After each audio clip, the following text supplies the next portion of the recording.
Hey World Hoppers, if you follow me on Instagram or TikTok, you know I post a Words of Brandon clip every single day. Short answers, clarifications, and little Cosmere insights straight from the man himself. But I know not all of you watch content there, and some of you have asked me to put all of these clips together in one place.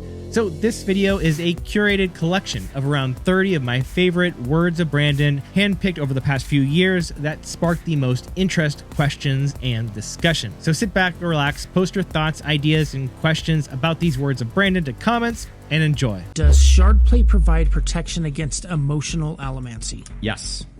Don't dismiss your helmet when you're around an allomancer. Kelsier could get access to one non-Scadrian power or set of abilities, regardless of how difficult that would be to obtain. What would he be most interested in? That sounds like a Raffo to me. That's a pretty big Raffo, yeah. Bondsmithing is really dangerous, so Kelsier would be attracted to it. Let's point that out. And following Laura says, in Rhythm of War Chapter 53, when Vinley mentions that Leshwi seems to respect Kaladin, Leshwi hums to a rhythm that feels familiar to Vinley, but she can't identify.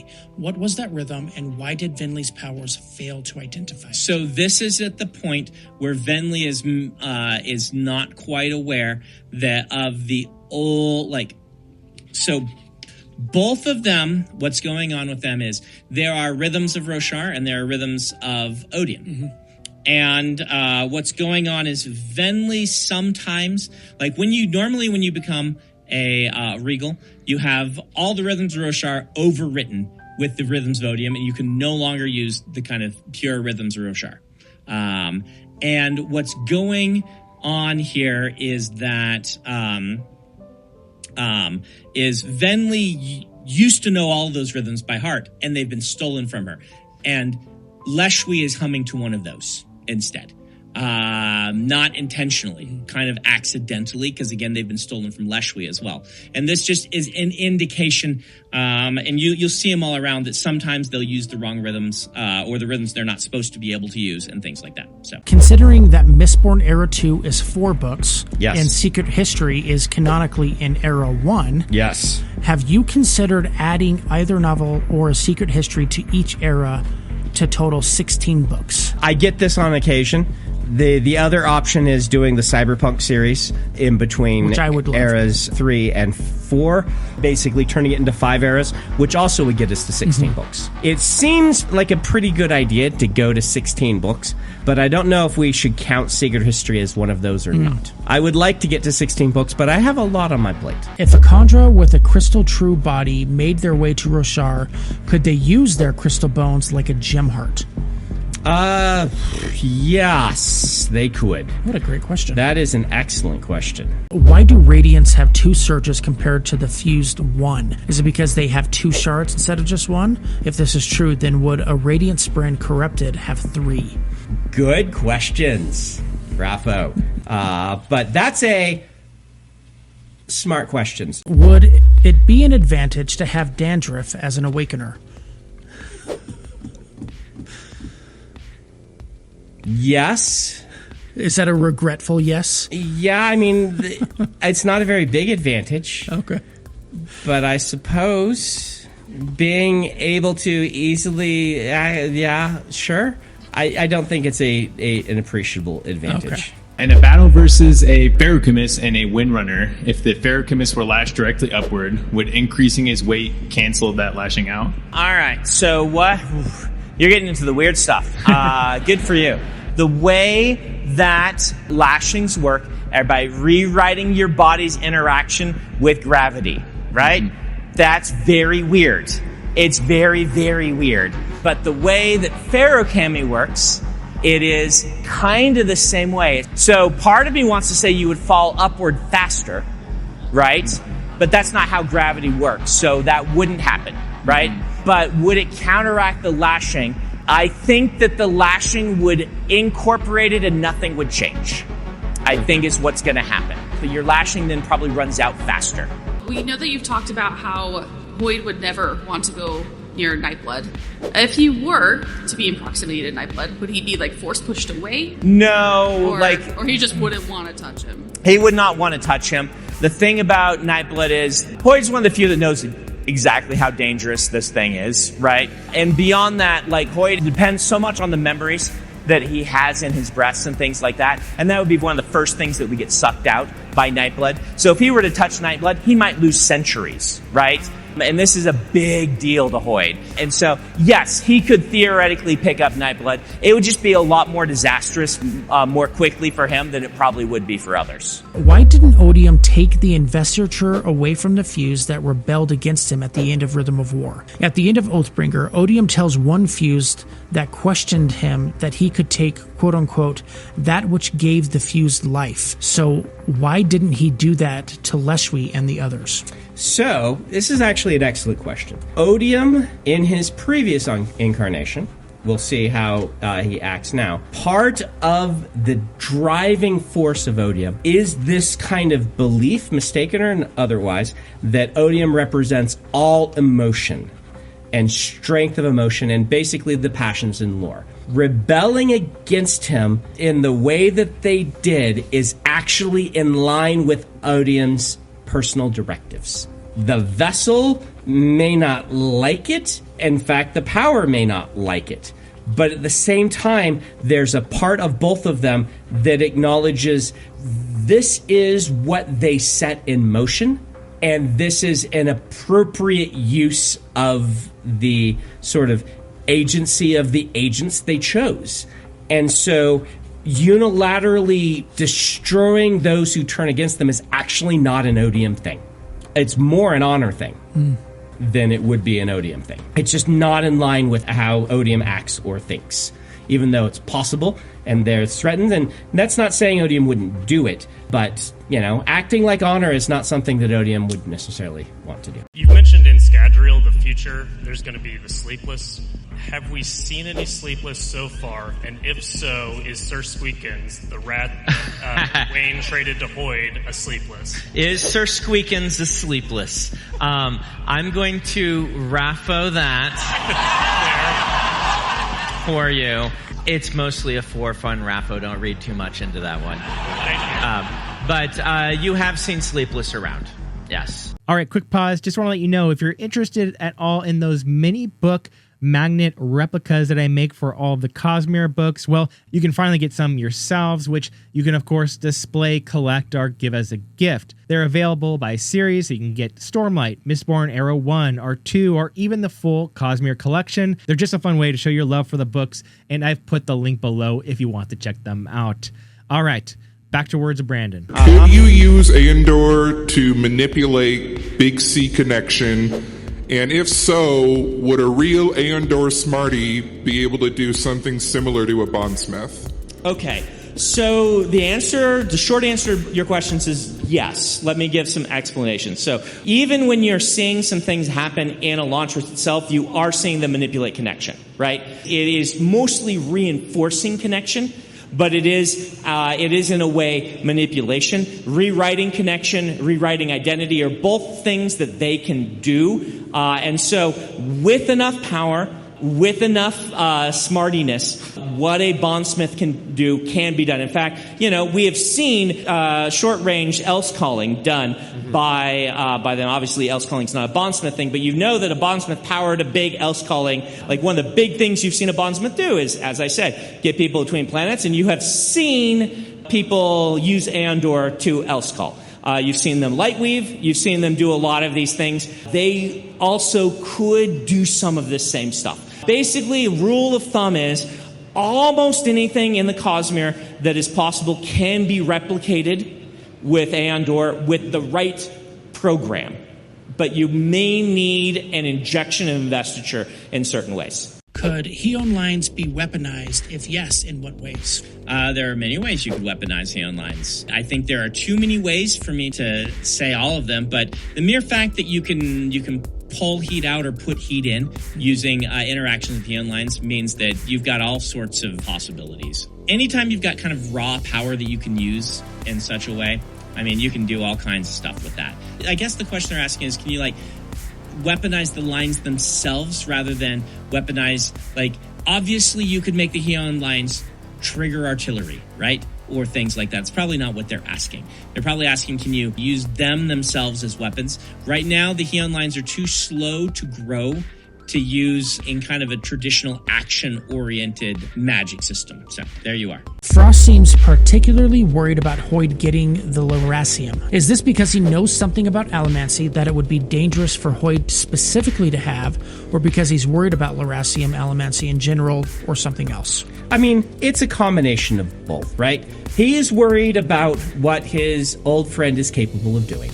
Kill God once, and, people start to get worried or be involved in the assassination of God. And, that reputation sticks with you for a while. But also, he's worried about a bunch of different things. I'll just say that.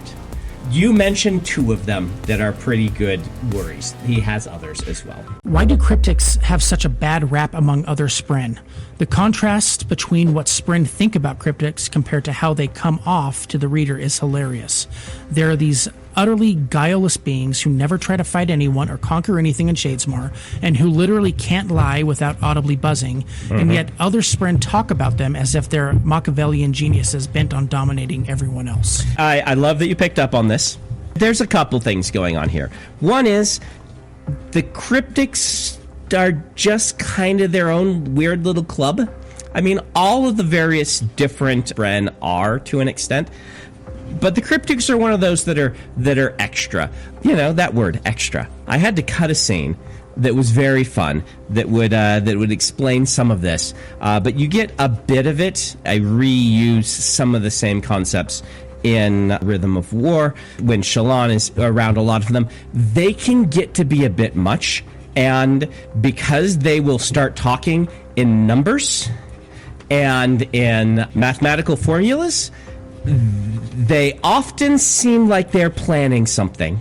In reality, they're just not quite getting what's going on in the same way. And it's kind of this, when you meet somebody that you don't quite get, sometimes you assume things about them. That said, there have been some very smart, very dangerous cryptics in the past, and spren have long memories. So the reputation isn't entirely unearned, but it is perhaps too liberally applied as a stereotype to an entire race, when a small percentage of them might have earned this reputation individually. Could a sufficiently advanced Skybreaker or Dustbringer use the Division Surge to forcibly split Nahel bonds? So what you're talking about is something in the Cosmere called microkinesis. It is a possible manifestation of base Cosmere surges, and it is about as dangerous as you imagine. A sufficiently trained and invested Skybreaker or Dustbringer probably could do it. We have the Shroud, we have Midnight Essence, we have the Nightmares, and we have Nightblood. All of them have like oozy black smoke. Are they all like connected somehow with the corrupted investiture of Odium, Ambition? So yes and no. So the question is, all of these different kind of manifestations, we've got the Midnight Essence, we've got the Shroud, we've got Nightblood. Are they connected? Are they all related in some way to Odium or Ambition? So the answer is no to the second. So when I was building the Cosmere, one of the things that I knew is that I wanted to explore magic system really in depth. And in order to do that, I built fundamental principles by how magic investiture would manifest. And I wanted it to be consistent. For instance, I wanted the rules, if you're making illusions in one world, I wanted those illusions to behave a lot the same way that they would on other worlds. And so I built these fundamental principles that I build up from. And one of those fundamental principles is about investiture that is trying to become alive and is being held back by something. And that is where you get Midnight Essence sort of things. It's like one step from being able to become self-aware, but it's being held back. And there's even kind of some frustration in there, as much as something not truly self-aware can have. So if you watch for that theme, you'll see that more and more. What would happen if a herald fell into a black hole? So what happens if a herald falls into a black hole? So a black hole, investiture is going to respond to a black hole, maybe not in exactly the same way as light and matter, but in a similar way. And so it's going to crush them, pull them in, hold them. Their soul will probably still be like there'll be some cognitive remnant in the cognitive realm, depending on how the black hole's manifesting there. What would happen? Let's quote Halle Berry from X-Men. What happens to a toad when it gets struck by lightning, same as everything else? It's such a bad line. What would happen if Mistborn ingested anti-Lerasium or anti-Atium, assuming it don't explode? Yeah, so if you are not highly invested yourself and you get the anti, it's not going to be a fun time. You won't explode, but it will kill you, almost assuredly. And so, not a fun time, but not an explosively not a fun time. Just a regular old not a fun time.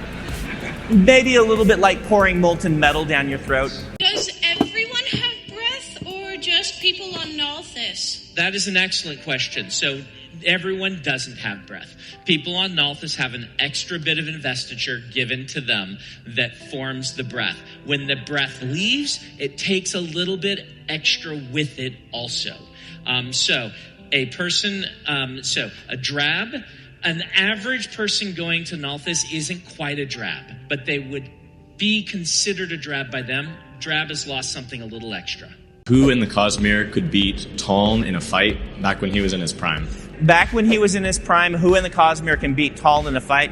It depends if what level of abilities he has access to. If you're saying like access to full abilities and things like this, I don't know of anybody who could beat him in an actual one-on-one fight.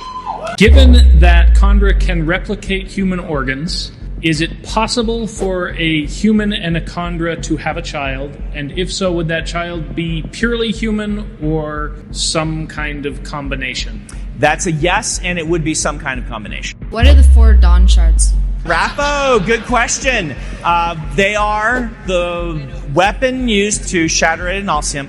That's what they are, in case you didn't know that much. But if you already know that much, I'm not going to give you more. You have said before that the only magic we haven't really seen is void binding. Yep. But you have also said that no one has used cultivation magic on screen, not counting boons and curses. Mm-hmm. Is this other set of esoteric abilities cultivation's magic, and is it called life binding? Hey, Raffo! What a great question.